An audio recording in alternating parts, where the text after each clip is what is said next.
নমস্কাৰ বন্ধুসকল, আপোনালোক সকলোকে মোৰ নতুন এটা ভিডিঅ'লৈ স্বাগতম জনাইছোঁ। এই ভিডিঅ'টোত আমি ডিছকাছ কৰিম DLED ফাৰ্ষ্ট চেমৰ পেপাৰ 1ৰ ছ'চিয়েলাইজেশ্যন অৰ্থাৎ সামাজিকীকৰণৰ ওপৰত। এই পেপাৰখনত আমি ডিছকাছ কৰিম সামাজিকীকৰণ কি, সমনীয়াসমূহ আৰু সামাজিকীকৰণ, সামাজিকীকৰণত সমনীয়াৰ প্ৰভাৱত বন্ধুত্ব, লিংগ, প্ৰতিযোগিতা, সহযোগিতা, সংঘৰ্ষৰ ধাৰণা, সামাজিকীকৰণত সমনীয়াসমূহৰ গুৰুত্বতা, সমনীয়াৰ আত্মনাত্মক মনোভাৱ, শিশুৰ সামাজিকীকৰণত শিক্ষকৰ ভূমিকা আৰু সামৰণি। সাধাৰণতে সামাজিকীকৰণ মানৱ সমাজ তথা ব্যক্তি জীৱনৰ বাবে অতি গুৰুত্বপূৰ্ণ বিষয়। ইয়াৰ অবিহনে সুস্থ সবল সমাজ জীৱন আৰু ব্যক্তি জীৱনৰ কথা কল্পনাও কৰিব নোৱাৰি।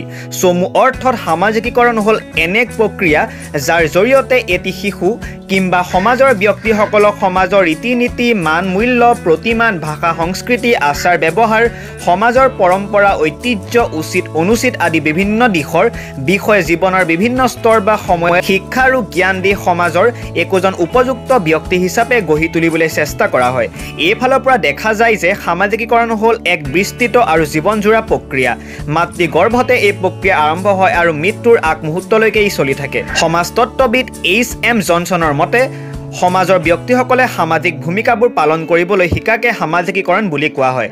এই পেপাৰখনত আগত আমি ডিছকাছ কৰিছোঁ সমনীয়াসমূহ আৰু সামাজিকীকৰণৰ ওপৰত, বন্ধুত্বৰ গুৰুত্বতা, যোগাযোগৰ দক্ষতা, সহানুভূতি আৰু মমতা, সহযোগিতা, আত্মবিশ্বাস, আত্মসন্মান, স্থিতিস্থাপকতা আৰু মোকাবিলা কৌশল, সামাজিক দক্ষতা আৰু শিষ্টাচাৰ, বৈচিত্ৰ্যক বুজি উঠা, সংঘাত সমাধানৰ দক্ষতা, লিংগ, প্ৰতিযোগিতা, সহযোগিতা, সংঘাত আদিক বহলভাৱে আলোচনা কৰা হৈছে। সামাজিকীকৰণত সমনীয়াসমূহৰ গুৰুত্বতাও ইয়াত ধুনীয়াকৈ আলোচনা কৰা হৈছে।